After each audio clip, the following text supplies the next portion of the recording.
Hi, and welcome to the Social Media on Steroids podcast.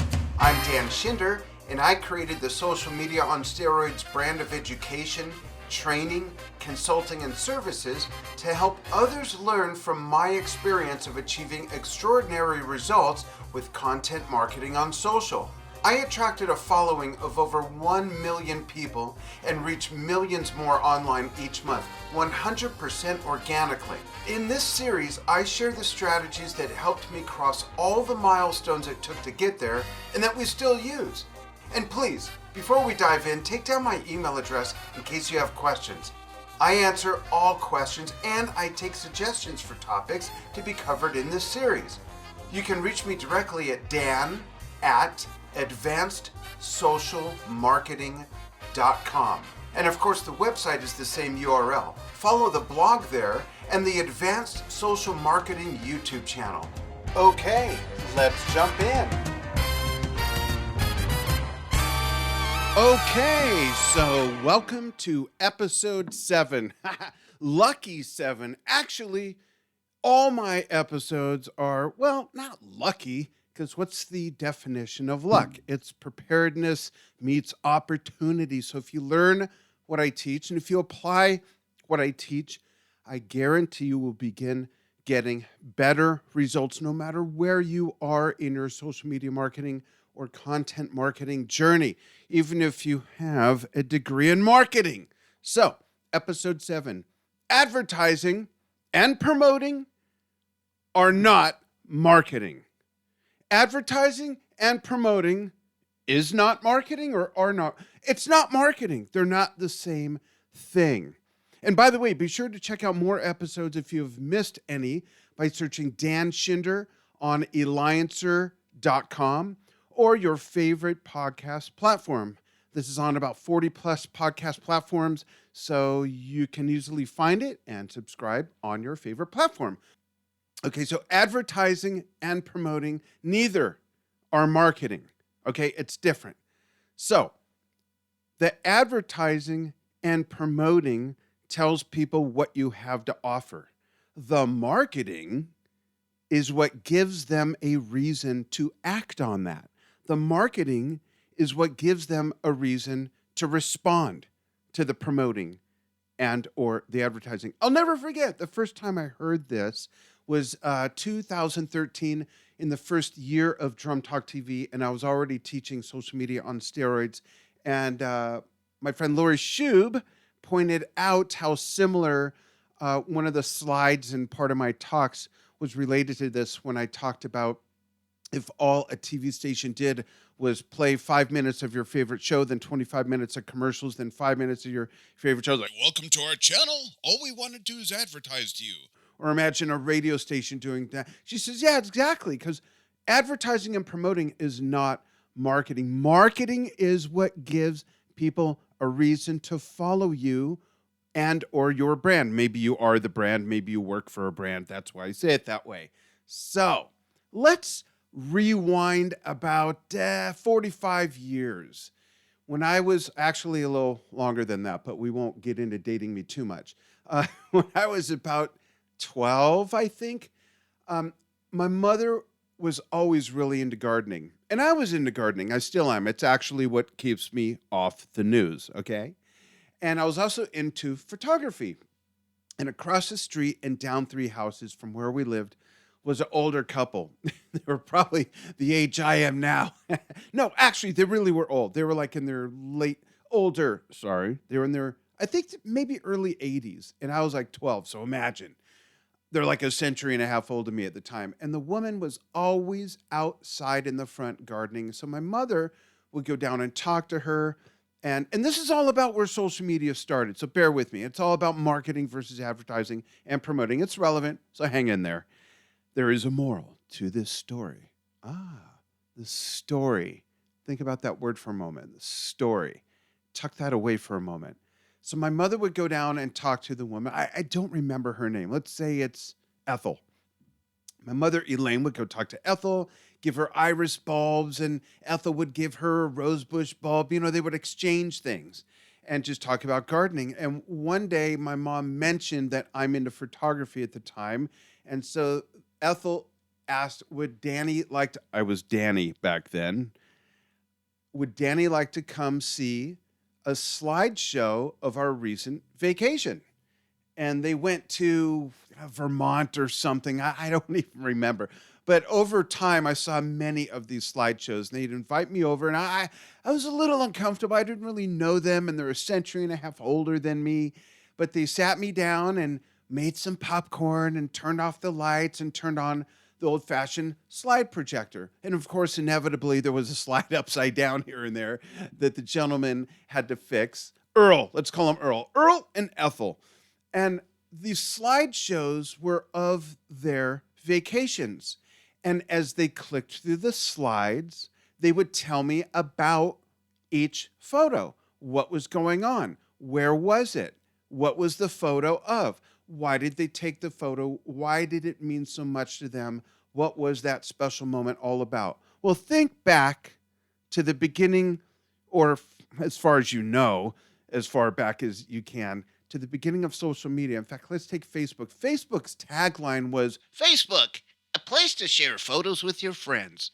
Now, photos are pretty much obsolete. It's all about video. We'll get into that in another episode. I've touched on it here and there, but we'll get into that. But my point is this. Let's pretend for a moment that Earl and Ethel were a travel agency. They weren't jamming down my throat, Dan, you got to travel here, got to travel there. Let us book for you. Let us book you a rental car. Well, of course, I was 12, but you get the picture. Let us book you a hotel. Let's book you a rental car. You got to go to this destination, that destination. We're going to book you airline tickets. You want first class. You want champagne in the front. Advertise. No. They were, imagine, as a travel agency, they were sharing the stories with the photos of why these places were so special to them, what emotions these experiences evoked for them, and it truly made me want to go to these places. So like every time, I kind of like grimaced, I got to go watch another one of those slideshows, but I'd come home going, Mom, Dad, we got to go here, we got to go there, because I was like so sold on it because of their stories and their wonderful pictures. What they were doing was marketing, not advertising or promoting. This is very important to understand how that's relevant to today. Whether you're a solopreneur or you're the head of marketing or you work in the marketing department of a huge corporation, this is all the same. In fact, when this is done, reference my podcasting episode 3, content to grow your following. And I give examples of what you should be doing instead of just advertising, promoting, which is the number one mistake all brands and business people on social are making. Unless they've taken my course or a workshop or listened to my podcast or read one of my books and have followed my instruction, then they're not doing it. But most are. And I'm going to give you some really blunt examples, okay? So the marketing element is so important. And I'm going to show you how so many people and big brands, even legacy brands, are missing the mark. And I know that many people listening to this right now will not be able to help themselves, and they will ignore what I'm saying and will keep on just advertising and promoting, and not do any marketing. And they will keep doing this because they'll be afraid, God forbid, they slow down the advertising, promoting, advertising. They slow down and they'll miss a sale that they're not getting anyways because all they're doing is promoting and promote. If all you do is that, you're only getting 3% of your target market because not everyone is going to respond to that. And no one is going to follow you for your advertising or promoting. Think of why you follow your favorite brands. It's all about storytelling. So why listen to me? Why? Because I know, like I said, a lot of people aren't going to do this. They're just going to, no, I got to promote. I got to keep advertising. I got to, no, they don't want one to get away. Take the advice of my friend and mentor and client, Jim Pluff, who writes business management books, the Lazy Manager series. And he says, and I quote Jim all the time, if you follow this series, you've heard this before, never take advice from someone who hasn't done what you want to do. Now, I might not be in your business, but do you want to attract a huge following to have a warmer market? I've done that. 1 million plus followers. That's just on our Facebook page. Without advertising, without paid advertising, and without boosting posts. Do you want to drive more traffic? I've driven a lot of traffic, not just for Drum Talk TV, but for Drum Talk TV sponsors and for all my clients who have taken my courses or hire us for our services as an agency and do exactly what we instruct exponentially. I've driven more traffic. Do you want to make more sales? I've made more sales by doing this. I've done this over and over and over. That's why I'm asking you to please pay attention, okay? So, marketing is the storytelling part. It's the big why. It's the why. You've got to include the story of you / your brand. Maybe you are the brand if you're an entrepreneur, solopreneur. Maybe you're the business owner. Maybe it's a small business, or of the brand you work for. Either. It's the big why. Why should we follow you? Why should we hire you for your service? Why should we buy your products? Why should we come to a webinar? Why should I take a workshop? Why should I take your course? Why should I, again, hire you for your services? Why should I even sign up? Yeah, sign up, if you will. Why should I even sign up for your newsletter? Why? If all you're doing is advertising to people, they're not going to do it. And if they do, and all you do is advertise to them through the newsletter or the e-list, whatever you want to call it, however you work it, they will bail because they'll get tired of it. They'll get worn out. There's nothing new to learn. There's no story to fall in love with. There's no reason to fall in love with you or your brand. So it all starts with your about section. The about section on your website has to be compelling. It has to be the story. It has to answer why. Why should I give a crap? Why should I follow you? Why should I click on the Facebook icon? Why should I click on the Instagram icon? Why should I click on the blog? Why should I sign up for your list? Why? And that about section should be everywhere else you have a presence.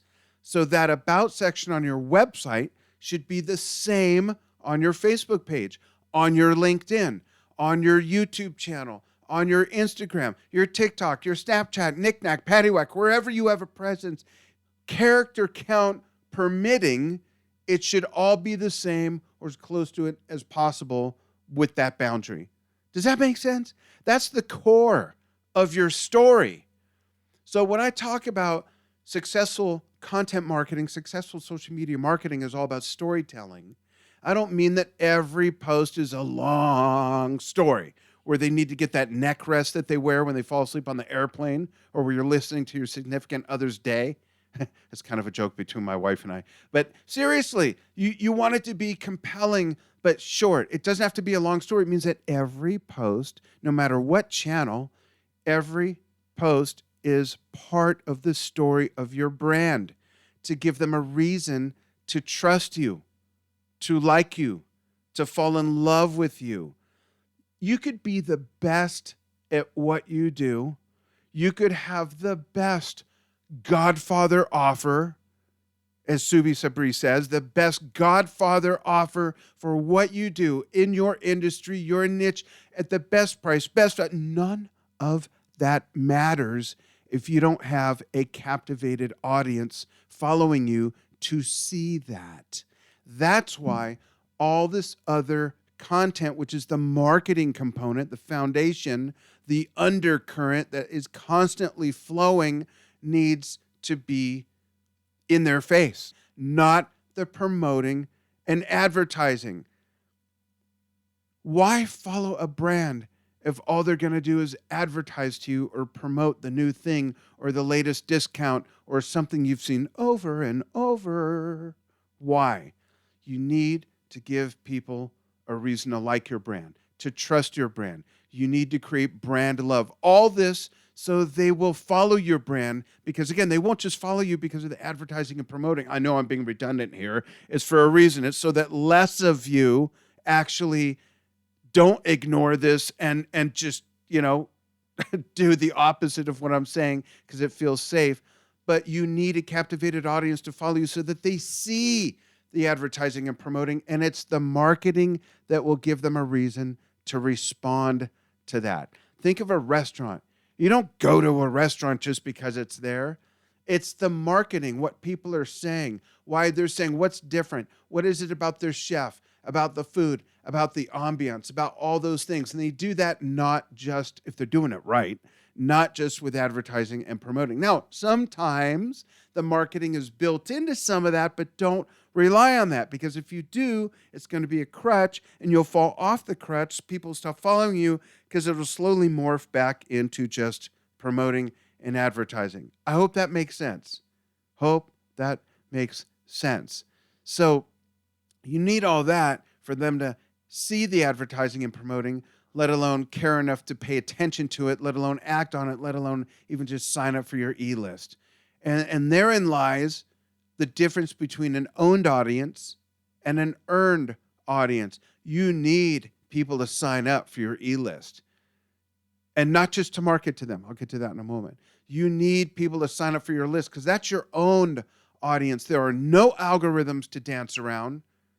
The message gets directly to them. Whether or not they open it depends on how well you craft the subject line and the preview text and the rest of it. Give them a good experience so they keep opening it. They wait for it. They want it because they love what's there, which is not just advertising and promoting. An earned audience is who's following you on social, whether it's YouTube, whether it's Vimeo, whether it's LinkedIn, whether it's Twitter, whether it's Instagram, whether it's Facebook, whatever it is, that's your earned audience. You don't own it.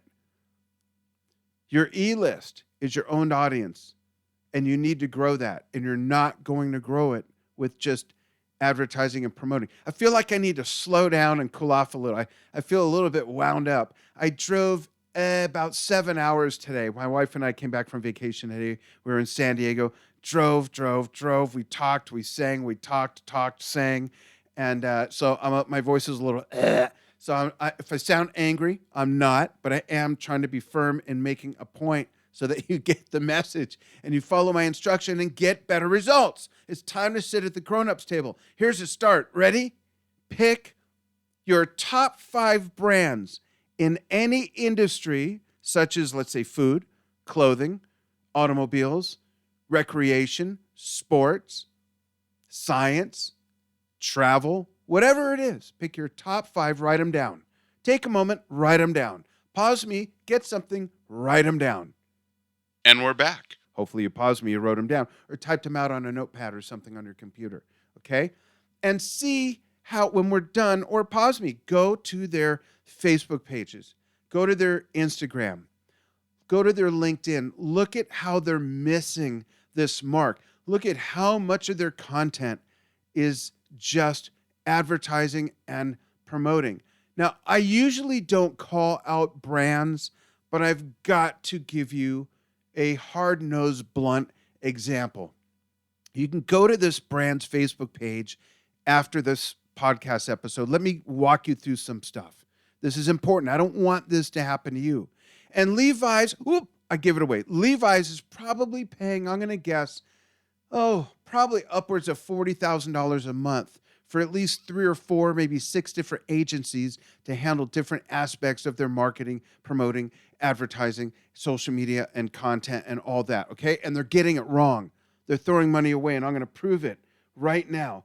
So back in August of 2020, they did a big bozo no-no post. And what I mean by that is they touched on something you never really should, and that's politics. There's some stuff you never should. I don't care how big your platform is. Oh, by the way, that company's 168 years old, and they have over 26 million followers on Facebook alone. You'd think they'd know how to vet an agency that would take care of them, but they didn't. They did not. So here's a post from August 3rd, 2020. It says, "It's time to hashtag vote about it. November 3rd is your ultimate opportunity to drive lasting change. Step 1, though, is getting registered. Start here, and it's got a link. And tag a friend and remind them to get registered. And then there's this slideshow video of people wearing Levi's, and it says, vote on everything, vote for vote. Listen to the shitstorm. Yes, I said that on my podcast. Sorry, boys and girls. Listen to the shitstorm that one post incurred. And then I'm going to give you something even more astonishing about what it incurred after I read some of these. I'm just going to read some comments. I will no longer shop at Levi. My hard-earned money does not go to support any business that supports any rioters, looters, lawlessness, and such vile behavior. Now, disclaimer, this has nothing to do with your beliefs or my beliefs. I'm reading what this post, what the fuse on the bomb it lit with their followers that are consumers that will no longer purchase their products. There's some good posts in here or comments, and I'll read some of those too. So that's one. That one comment got 18 replies. Let's just go to another comment. Thanks for standing up for voting rights. This is important to me. Okay, so you got one. And then it says, and you won't be missed. Here's one that says, Levi's jeans are the best. I always wear Levi's jeans, 5'11's fine. Okay, that's a good one. But most of them sound like this. We'll never purchase another pair of Levi's due to you paying for felons to vote. Another one. I haven't bought Levi's since they stopped making them in the USA. I don't know if they still make them there or not. That doesn't matter. This is that person's perception. If it's incorrect, that means it's poor marketing. Your change is garbage. Why are you concerned with voting? You don't produce here. So I'm assuming they mean in the U.S. And by the way, if you're outside the U.S., this, no offense or anything, this is all for context. Okay? Another one says, I'm never buying your products again. Another one says, buy American. I won't even get into that. Another one says, please stop using leather. Cows don't deserve to be tortured and slaughtered in leather patches. Such sustainable faux leather made from sustainable options like mushrooms are the best option. There's all these things. When did Levi's jeans lose their quality? They don't last nearly as long as Wrangler and Lee. There's all this stuff, and you know what? There are, let me tell you how many comments. There are hundreds of comments. Not one of them is from Levi's. Not one of them is troubleshooting or applying customer service techniques, the basics. None of them. There's no community management. Folks, you've got to go back and look at your content, no matter how good it is. If you follow everything I teach, it'll be spick and span perfect. You'll drive more traffic, grow your no matter how good it is, you've got to look back at your content. You've got to acknowledge people. You don't have to comment on every comment, because when you do it right and you get dozens or hundreds of comments, you won't be able to keep up with that. But you want to put a blanket comment thanking people. You want to look for questions and answer them. If there's stuff like this being slung on your timeline, and it's a timeline, not a wall. Stop using wall. Live in this century. Facebook hasn't called it a wall in about 7 years. If you've got all this stuff being slung on your timeline, troubleshoot it. Delete the post.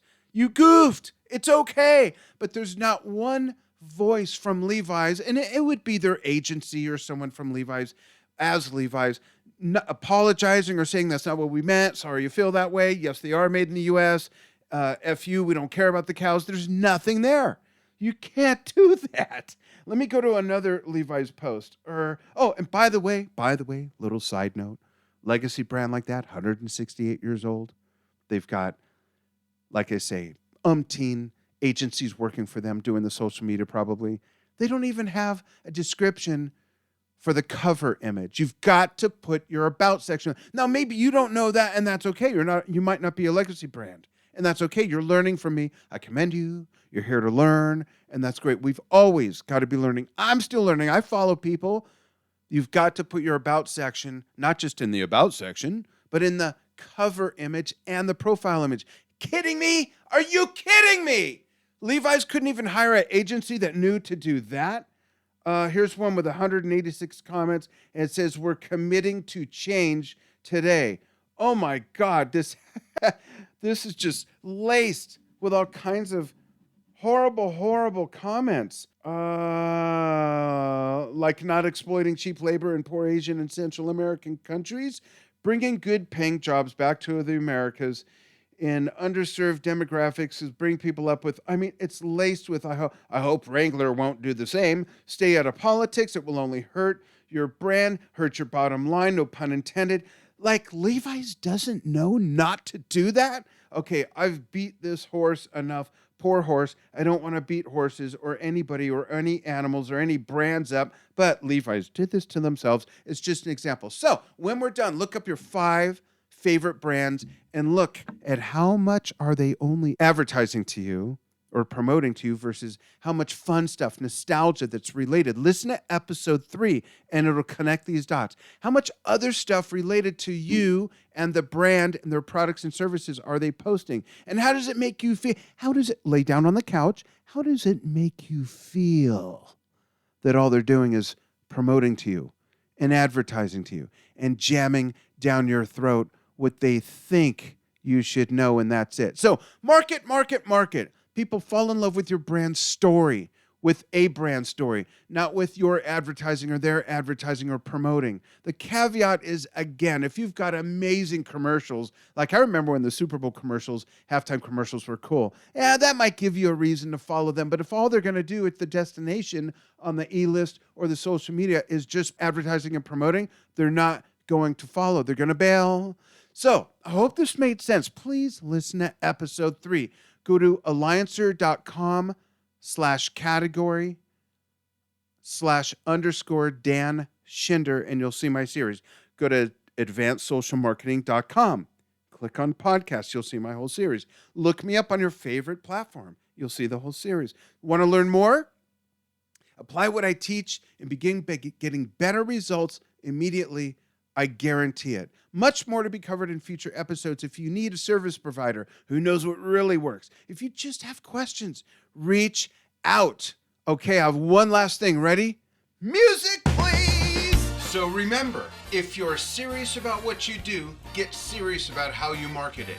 Sign up for my newsletter and get my 6 Steps to Daily Success PDF at advancedsocialmarketing.com. and get notifications about my free workshops and other learning opportunities, as well as the wacky changes on the major platforms. Stay up to date and see how I can help you further at the same URL. Check out the blog there and follow the Advanced Social Marketing YouTube channel as well. You can also connect with me on LinkedIn at linkedin.com/in/Dan Schinder. Happy marketing!